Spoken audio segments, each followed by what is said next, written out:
Hey everybody, David here, and today I want to talk about The Incredible Hulk. Now, if you guys remember this 2008 film starring Edward Norton and Liv Tyler, who else was in it? Tim Roth, William Hurt. This is a movie that sometimes gets forgotten about from the MCU because we have had so many great movies since this movie came out. This was actually the second film the MCU ever released, and I'm gonna say I still enjoy it today. I was actually just watching it last night because I am having an MCU marathon. Um, why not? We don't know how long we're in this whole situation right now, so I thought MCU marathon. 23 days because I do my marathons one movie each night. And so, why not? And yes, I'm watching in chronological order, just in case anyone was wondering. Any of my regular watchers, anyways. First of all, I want to say, every time I watch this film, one thing always comes up. Okay, two things always come up. Will we ever see Betty Ross again? Because we have seen William Hurt return. William Hurt played General Ross in The Incredible Hulk, and obviously he's returned recently in Captain America Civil War, in Avengers Infinity War, in Endgame, and he's also going to be returning in Black Widow. So it does make me wonder, is there a chance we could see Liv Tyler again? I hope so, because I really did like her in the role of Betty Ross. I also like Jennifer Connelly in that other Hulk movie, but that one is not connected, so that one we kind of ignore now. But there is another character I would like to see return from that film, and the character is Samuel Stearns, played by Tim Blake Nelson. I think he was a really good character, and no, okay, he wasn't like bonkers amazing, but what they set him up to become is something that I was interested in. I don't know too much about the Hulk comics. I learn these characters from what I know in animated shows or shows in general or movies. And when I heard that Samuel Stearns' character was supposed to become the leader, that's what they were setting him up to be, I was curious at what that was going to be. And it's something that I would still be curious in. It's such a big thing when you go back and watch that movie that I know it's been so long now, but considering the fact that we are getting a She-Hulk series for Disney Plus, I thought, could this be a good opportunity to bring back the leader, to bring back Tim Blake Nelson, who, by the way, has said that he wouldn't mind returning. So he has left the door open for an invitation. The only thing is, will Kevin Feige reach out to him and say, "Hey, Tim, come on board to She-Hulk. We're going to need you to bring back that character." Let's face it, the only reason we haven't seen him, one of the big reasons, is not just because of The Incredible Hulk and how it performed in the box office, because it did fine. It didn't bomb badly. It sort of made a decent budget back, I guess. And at the time, this was coming after the 2003 Hulk film starring Eric Bana.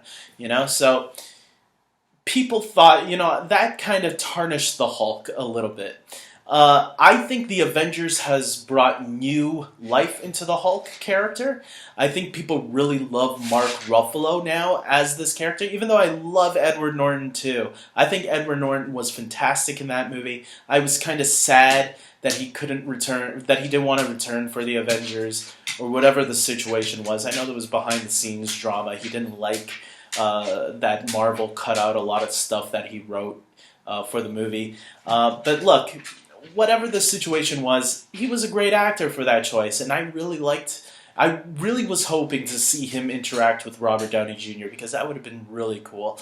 But look, Mark Ruffalo is a nice fit, and I still wouldn't mind a Mark Ruffalo Hulk movie. I would obviously go and see it. But look, we're not getting that. We're getting a She-Hulk series instead, which could bring back some loose threads from that Incredible Hulk movie. Now, some people are saying, yeah, but it's so far back. Why would you bring stuff like that back? Why not? They brought back William Hurt for Captain America Civil War. I still think now with this She-Hulk series that they could still bring back Betty Ross. Now, they don't have to, because Betty Ross and it looks like Banner has moved on past Betty. He hasn't even called her since he became an Avenger. I mean, you think that would be the time to call her up and say, hey, we can see each other again. Or maybe not, because your father's still around. I don't know.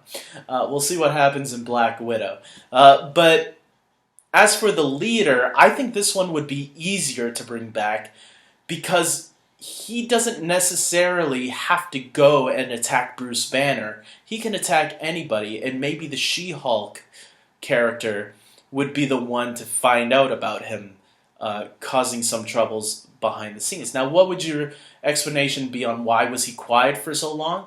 Well, that's just it. Maybe he's been working behind the shadows. Something that I really liked about the recent Spider-Man movie, Far From Home, is how they brought back a character who we thought was a nobody, but he turned out to be a somebody. The doctor character from Iron Man, who was yelled at, where Jeff Bridges was like, "Tony Stark built this in a cave with a box of scraps." Like that doctor guy who was yelled at. Who knew he would become a character in another movie? He would return in another movie. So why not? If a little character like that can return, all you have to do is show a clip of, Dr. Samuel Stearns from the Incredible Hulk movie. Just don't show Edward Norton, because that would screw up continuity even more. But yeah, you could show him at least to remind the audience, hey, remember this guy? Yeah, from that movie? He's here again. You just have to do something similar to that.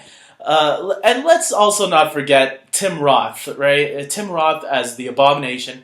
I wasn't going to talk about him, but he's another character you can bring back as well. And I think a character that would be badass to see in the movies again.